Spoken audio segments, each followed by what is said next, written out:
Hola, estamos otra vez aquí estudiando el libro de Nehemías y hemos llegado al episodio número 4 y también vamos a ver el versículo 4. Hasta ahí hemos llegado y todavía vamos a estudiar este versículo. Y es tan importante revisar este versículo porque todo el capítulo se desarrolla basado en este versículo. Fíjense que vamos a leerlo para darnos un poco, darnos con este contexto de lo que vamos a ver hoy. Nehemías 1:4. Cuando oí estas palabras, me senté y lloré e hice duelo por algunos días y ayuné y oré delante del Dios de los cielos. Fíjense que este día les voy a hablar de qué hacer cuando recibes noticias devastadoras. Hay personas que viven en un estado de terror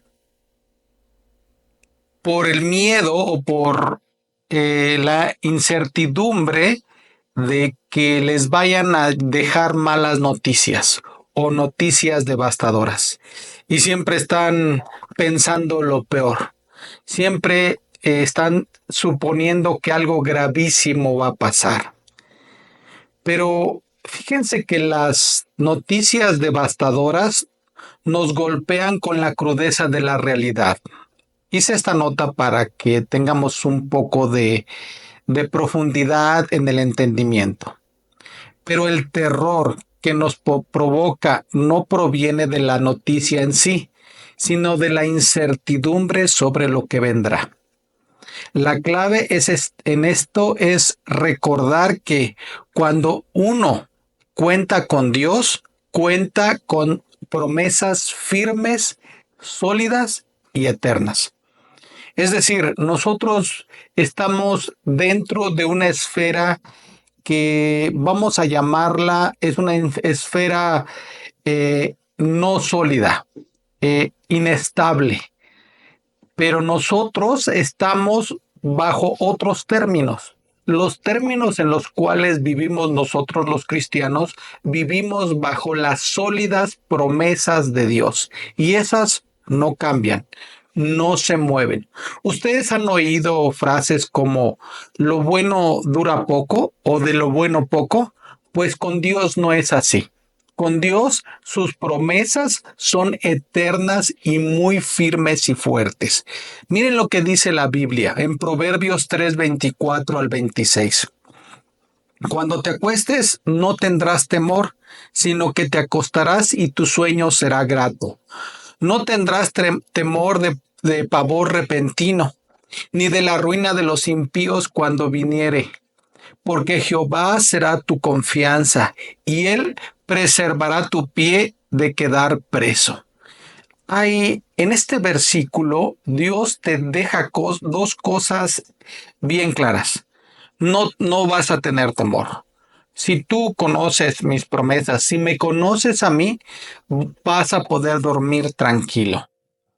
No dice que no vayas a tener problemas, porque aquí dice que cuando viniere la ruina o cuando viniere el problema, Dios estará contigo y Él preservará tu pie. Y dice aquí, porque Jehová será tu confianza en aquel momento. Es decir, tarde o temprano vendrán las cosas a nuestras vidas, pero nosotros sabemos a quién hemos creído y en quién confiamos. Proverbios 24:16 dice, porque 7 veces cae el justo y vuelve a levantarse, mas los impíos caerán en el mal.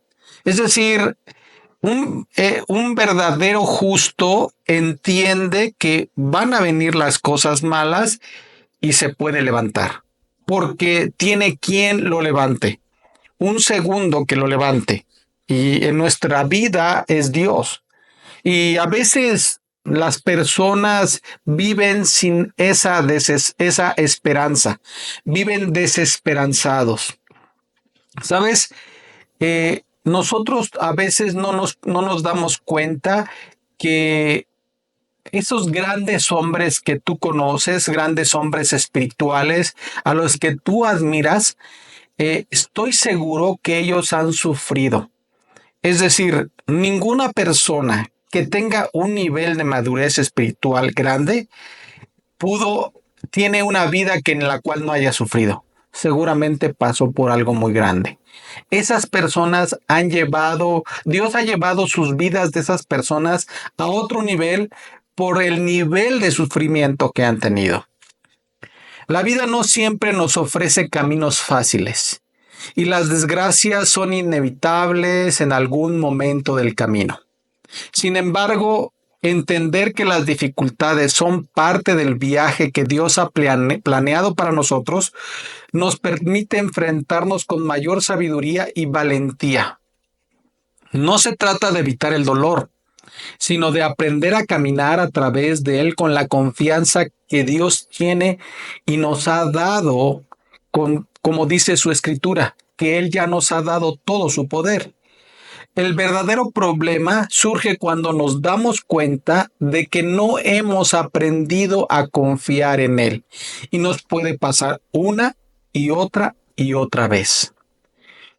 Fíjense que el tiempo de comunión indispensable entre tú y Dios es la clave para poder procesar los problemas y dejar que Dios nos fortalezca. Esto que hace Nehemías, dice la Biblia, que cuando oyó estas palabras, se sentó y lloró, e hizo duelo por algunos días, y ayunó y oró. Aquí vemos que él hace una serie de cosas para procesar ese golpe de esa noticia devastadora. Y digamos que esto es como que Nehemías hizo como lo que le llamamos hoy en día un retiro espiritual. Él tomó un tiempo para estar a solas con Dios. Fíjense que les voy a contar una anécdota. Esto es algo personal. Cuando era joven tenía la edad de asistir a los campamentos juveniles. Recuerdo que mi papá era una persona que le andaba hablando de Cristo a muchas personas. Y él aprovechaba esa oportunidad de fecha de campamento para invitar a mis primos y hacer que pudieran conocer de Dios y acercarse a Él. Era una excelente fecha porque muchos de nuestros familiares pudieron asistir a los campamentos y recibir a Cristo en esos momentos. Estos campamentos nos sirven para aislarnos del mundo y acercarnos más al conocimiento de la palabra de Dios y así acercarnos a Dios. Pues varias veces hizo esto y con sobrinos a veces rebeldes, a veces no tanto, pero sí con una barrera bien puesta de que yo soy de tal religión y no quiero nada con la suya. E iban al campamento y los primeros días estaban un poco resistentes a la idea de Dios, pero con el convivir con jóvenes con un Dios en sus vidas, el ver el ambiente de Dios en esos campamentos, el oír el mensaje, las alabanzas, todo lo que se hacía, todo lo que realmente somos los cristianos, ellos bajaban la guardia y empezaban a escuchar con más atención y pues poner más de su parte para oír. Y varias veces me pasó que al final del campamento los chicos llegaban a los pies de Cristo. Pero recuerdo uno en especial que fue una prima. Y en el último día del campamento, ella ya no resistió más. Y en la noche no podía dormir y en la plena madrugada fue a buscarnos para contarnos que ya no podía más, que ella se sentía que era pecadora, que le había fallado a Dios y sentía que Dios necesitaba de Dios para ser feliz. y soltó todas sus cargas. Nos despertó y nos pidió que quería recibir a Cristo.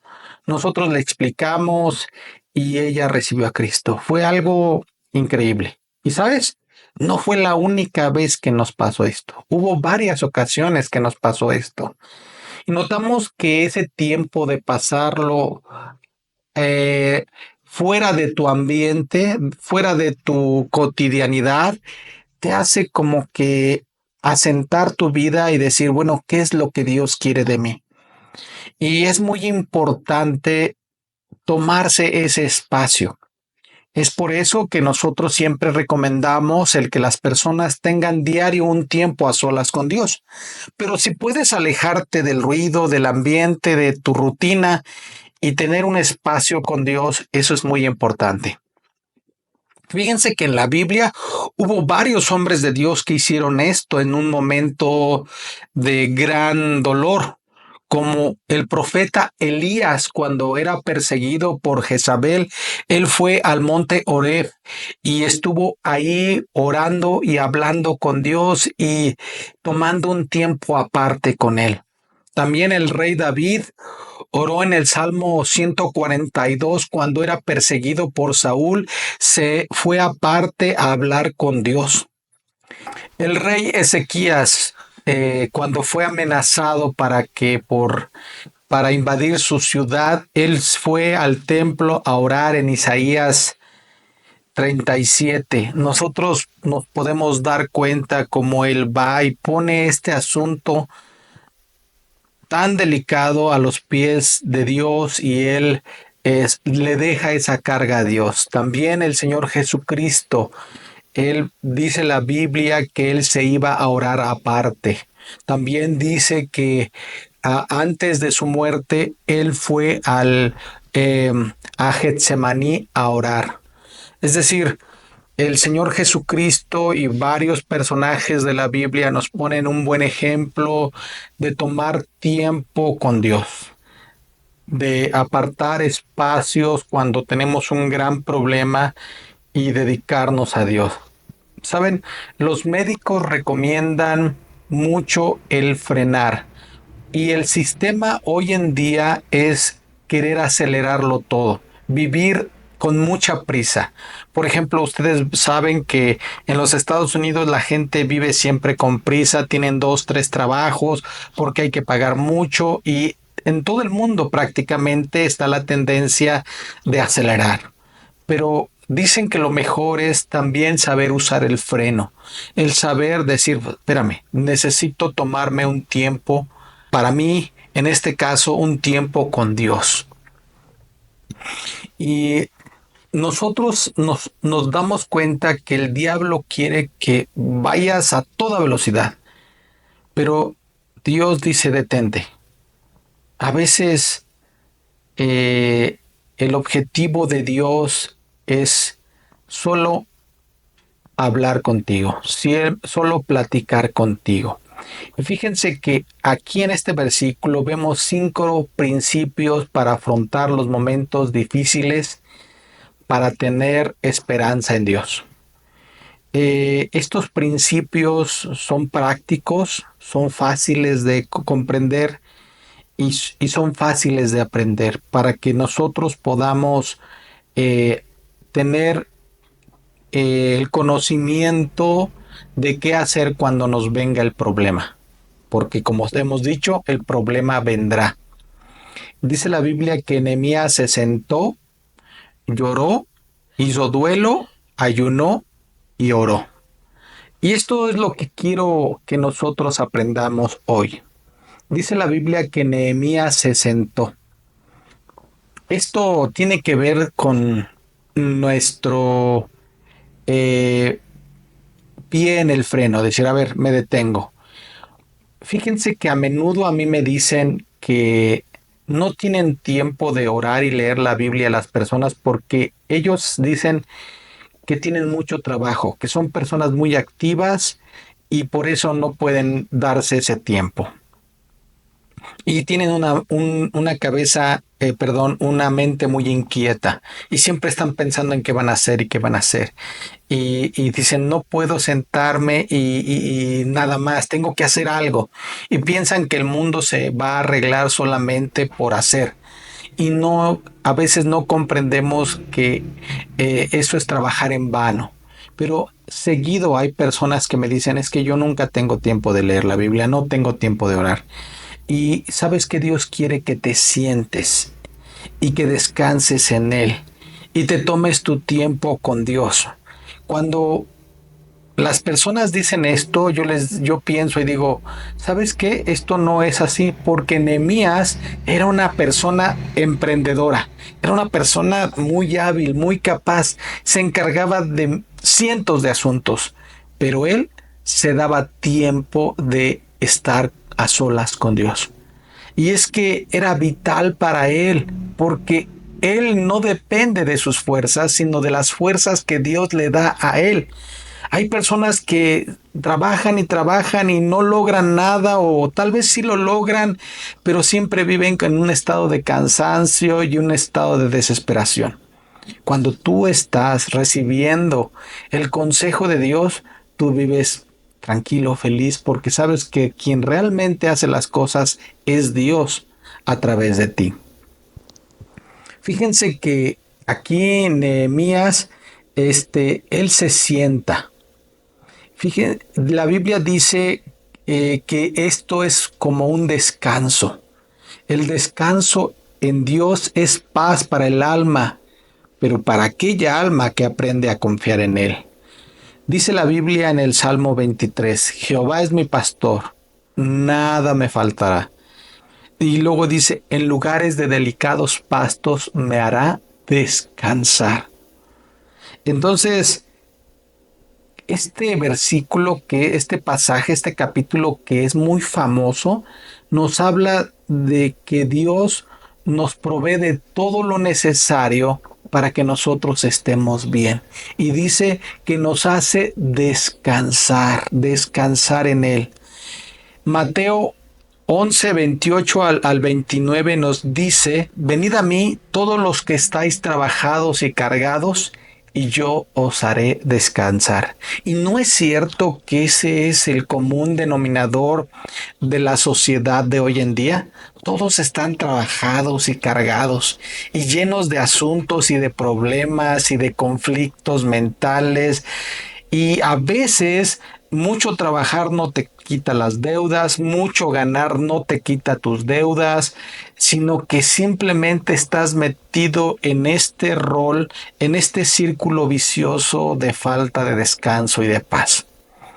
Por eso es que Dios quiere que te acerques a Él. Hay muchos cristianos que yo he oído que dicen, no, es que la vida cristiana es muy dura cuando Dios te prueba. Muchos dicen, no, es que el ministerio, allá cuando te metes a servir a Dios es una cosa muy dura, no cualquiera lo hace. Y esto es completamente falso, porque Jesús dijo que mi yugo es fácil y ligera mi carga en Mateo capítulo 11. Y esto es totalmente lo contrario, y esta es como una filosofía contraria a la corriente de este mundo, que ellos realmente van a toda velocidad, y Dios quiere que tú tengas tu espacio con Él, que tengas tus momentos de conversaciones a solas con Él. Muchos están aplastados por sus cargas, sin darse cuenta que Dios ya las lleva desde hace mucho tiempo y ellos no tienen el control de la situación. Nehemías se sentó, descansó. Él tomó el tiempo de quedarse junto a Dios. Y es algo como muy bonito porque Nehemías, con tanto trabajo, con tantas responsabilidades, él se tomó el tiempo de descansar en Dios. También dice la Biblia que Nehemías lloró. En el capítulo anterior, nosotros vimos acerca de la sabiduría del llanto.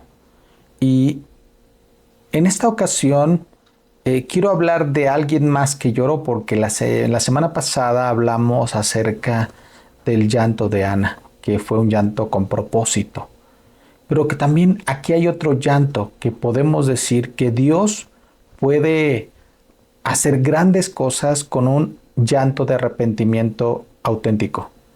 Y esto es importante porque existen las lágrimas falsas. En México les decimos lágrimas de cocodrilo, ¿verdad? Cualquiera puede llorar y fingir algo que no es, pero Dios conoce nuestros corazones. Y la Biblia dice en Lucas capítulo 7 versículo 36, nos narra la historia de una mujer que lloró de arrepentimiento de manera increíble. Y miren lo que Dios hace con ella. Dice así la Biblia en Lucas capítulo 7 versículo 36. Dice, uno de los fariseos rogó a Jesús que comiese con él, y habiendo entrado en casa del fariseo se sentó a la mesa. Entonces una mujer de la ciudad que era pecadora, al saber que Jesús estaba a la mesa en casa del fariseo, trajo un frasco de alabastro con perfume. Y estando detrás de él a sus pies llorando, comenzó a regar con lágrimas sus pies, y los enjugaba con sus cabellos y besaba sus pies, y los ungía con el perfume.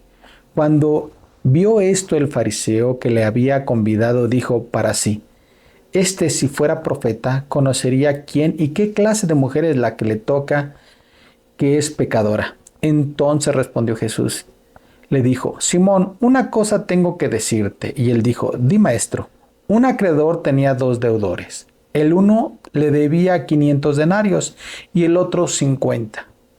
Y no teniendo ellos con qué pagar, perdonó a ambos. Di pues cuál de ellos le amará más. Respondió Simón, dijo, pienso que aquel a quien perdonó más. Y él dijo, rectamente has juzgado. Y vuelto a la mujer, dijo a Simón, ¿ves esta mujer? Entré en tu casa y no me diste agua para mis pies, mas ésta ha regado mis pies con lágrimas y los ha enjugado con sus cabellos. No me diste beso, mas ella desde que entró, no ha cesado de besar mis pies. No ungiste mi cabeza con aceite, mas ésta ha ungido con perfume mis pies. Por lo cual te digo que sus muchos pecados le son perdonados, porque amó mucho más que aquel que se le perdona poco. Poco ama, y a ella le dijo, tus pecados te son perdonados. Y los que estaban juntamente sentados a la mesa comenzaron a decir entre sí, ¿quién es este que también perdona pecados? Pero él dijo a la mujer, tu fe te ha salvado, ve en paz. Ahora, esto es increíble porque nosotros cuando leemos el Antiguo Testamento vemos que para que alguien fuera rey de Israel tenía que ser ungido. Por ejemplo, fueron y ungieron a Saúl, fueron y ungieron a David, era necesario para que él fuera rey. Y esto es un requisito para que Jesús también fuera rey. Ahora nosotros nos damos cuenta y decimos, cuando leemos la vida de Cristo, Él vino a ofrecer su reino. Y cuando Él vino a ofrecer su reino, ¿quién lo ungió como rey?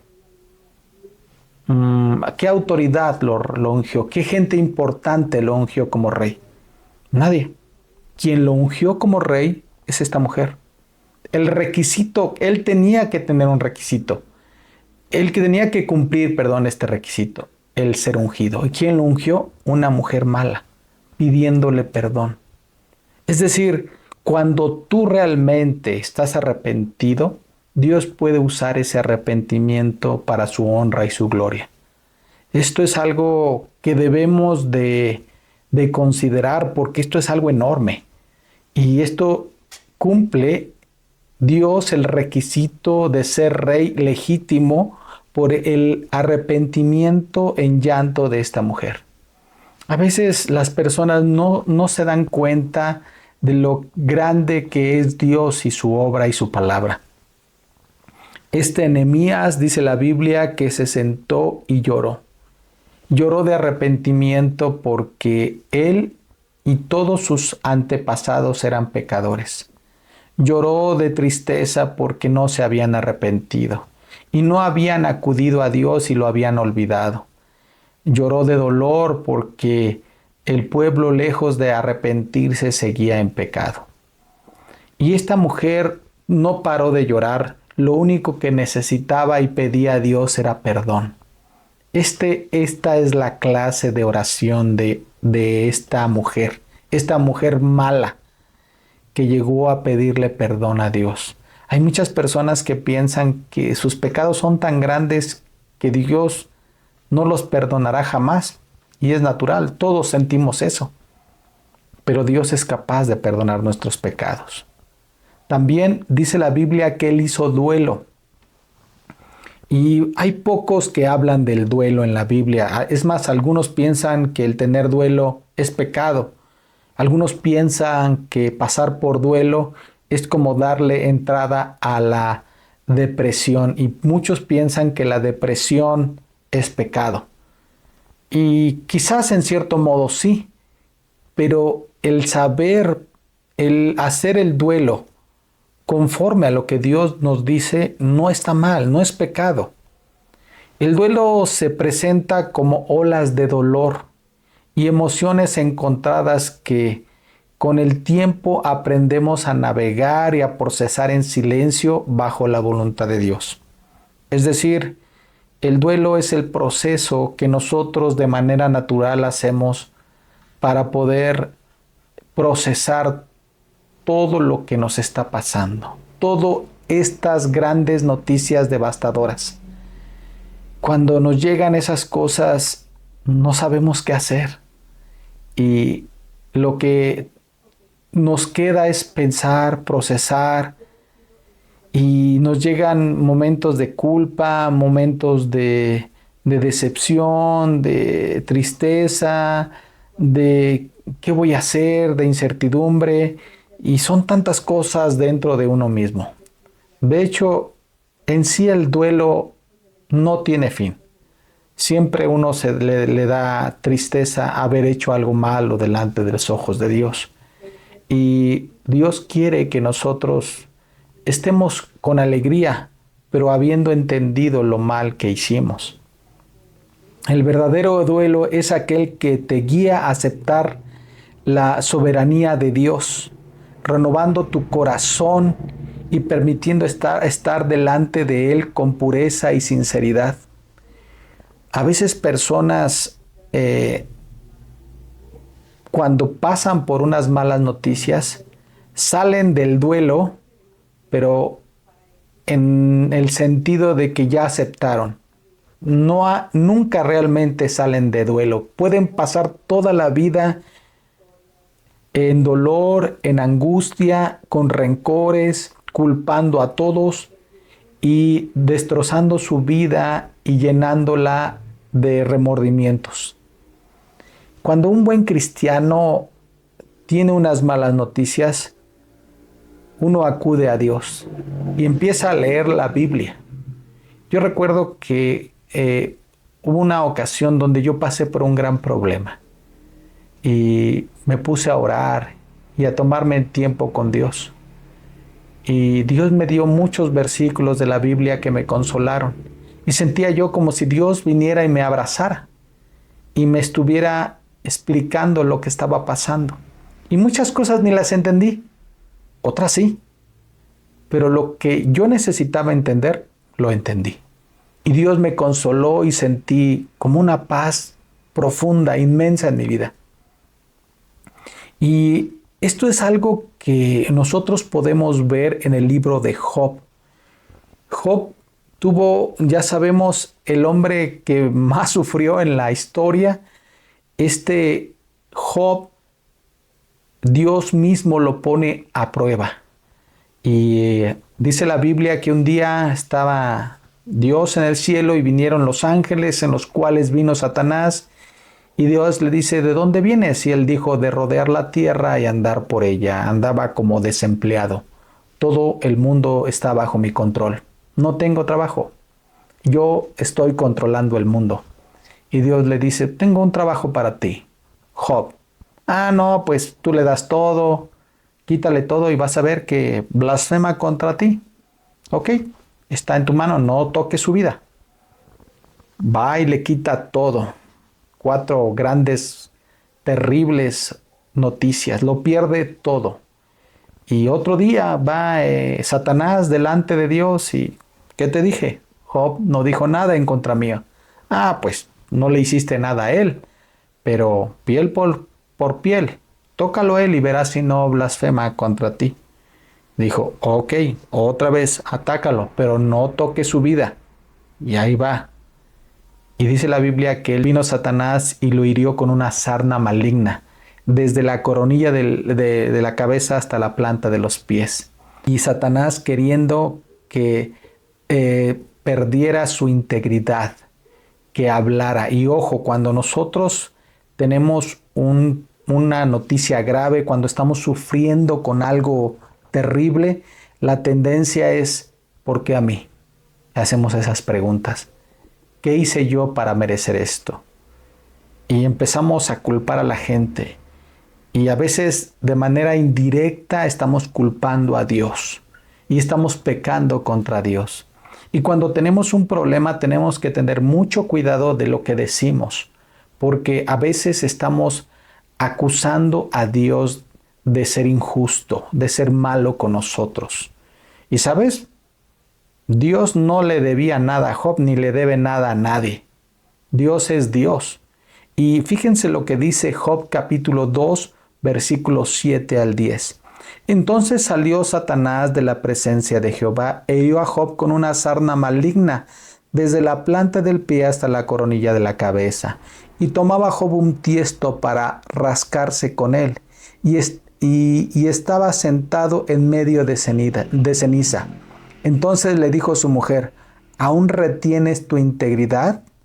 Maldice a Dios y muérete. Y él le dijo, como suelen hablar las mujeres fatuas has hablado. ¿Qué recibiremos de Dios el bien y el mal no lo recibiremos? En todo esto no pecó Job con sus labios, ni atribuyó a Dios despropósito alguno. Fíjense que qué interesante este pasaje, porque Job estaba totalmente acabado. Todo lo había perdido. Había perdido toda su riqueza, todo su ganado, todos sus granos, todos sus hijos habían muerto. Solamente el diablo permitió que vivieran ciertos mensajeros para ir y aterrorizar su corazón, para que él hablara en contra de Dios. Todo lo que pasó parecía que era culpa de Dios. Y ahora estaba con una sarna maligna. ¿Y saben qué decía Job? Nada. Estaba sentado en cenizas para calmar y saciar la comezón y rascándose con un carbón. Y su mujer se desespera. Dice, ¿aún retienes tu integridad? Maldice a Dios y muérete. Es decir, su mujer hablando lo que quería que hablara el diablo. Todo está en contra. La persona a quien tú más amas te está queriendo influir para que tú maldigas a Dios. Y él solamente no decía nada, se rascaba. Fíjense que la Biblia dice en Lamentaciones 3:26, bueno es esperar en silencio la salvación de Dios. Nehemías pasó un tiempo de duelo. Fueron meses lo que pasó. A veces el trago amargo es largo. La cruda realidad es más grande de lo que nos imaginamos. La recuperación dura más de lo que uno piensa. Y Nehemías se sentó y lloró e hizo duelo. Tuvo que tomarse el tiempo de procesarlo, de que Dios le explicara, de que Dios lo consolara.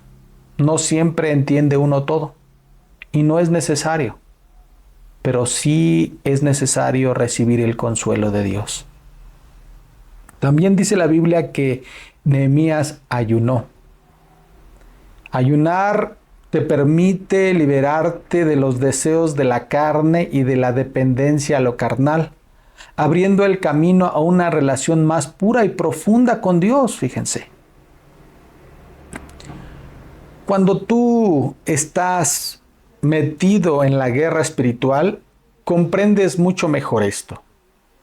Muchos cristianos que no están comprometidos en el servicio a Dios realmente, son muchos cristianos que no saben de lo que estoy hablando, ni lo entenderán. Pero los que quieren servir a Dios y sirven a Dios de todo corazón, saben que el ayuno es una herramienta cotidiana. Muchos creen que el ayuno no es para nuestros días, pero la Biblia nos habla como en Filipenses, Pablo dice que él había sufrido muchas cosas y también había estado en ayuno. También en el libro de Hechos vemos cómo Dios selecciona a sus siervos para enviarlos a predicar después de que la iglesia estuvo en ayuno y oración. Un verdadero soldado sabe que el ayuno es una herramienta poderosa para resistir los embates del diablo. Ojo, un verdadero cristiano no pelea. Un verdadero cristiano ora, ayuna para que Dios pelee por él. Muchas veces en las librerías cristianas y en el mundo cristiano popular, vemos que usan versículos y dicen frases fuera de su contexto y dicen fight, pelea, pelea. Pero el cristiano no pelea. El cristiano se defiende, solamente resiste. Dice la Biblia que resistid al diablo y el diablo huirá de nosotros. Quien pelea por nosotros es Dios. Entonces sí es muy importante comprender esto porque nosotros no peleamos, Dios pelea nuestras batallas. Y el ayunar consiste en pedirle a Dios que pelee por nosotros, en pedirle a Dios que Él nos defienda, en pedirle a Dios que Él haga su obra y que Él ponga su escudo delante de nosotros. Esto es el ayuno. No es que nosotros hagamos las cosas. Si no, no existiera la oración si yo tengo que pelear, porque Dios me mandaría. En este caso, Dios pelea por mí. Él quiere que le pidan ayuda. Él quiere ayudarnos. Y por último, Él dice que oró. Ahora, fíjense que aquí, para mí, el libro de Nehemías es una cátedra de la oración. Pero lo vamos a ver en los siguientes episodios un poco más esto. Pero tú ves este libro de Nehemías, aprendes enormes cosas acerca de la oración. Nehemías abre un canal de comunicación con Dios y lo mantiene siempre abierto y en contacto con Dios. Tú ves todo el tiempo orando a Nehemías y de repente lo ves que está hablando con alguien y ya de repente no, está hablando directamente con Dios. Y llegan y le dicen algo y él de inmediato se pone a orar con Dios.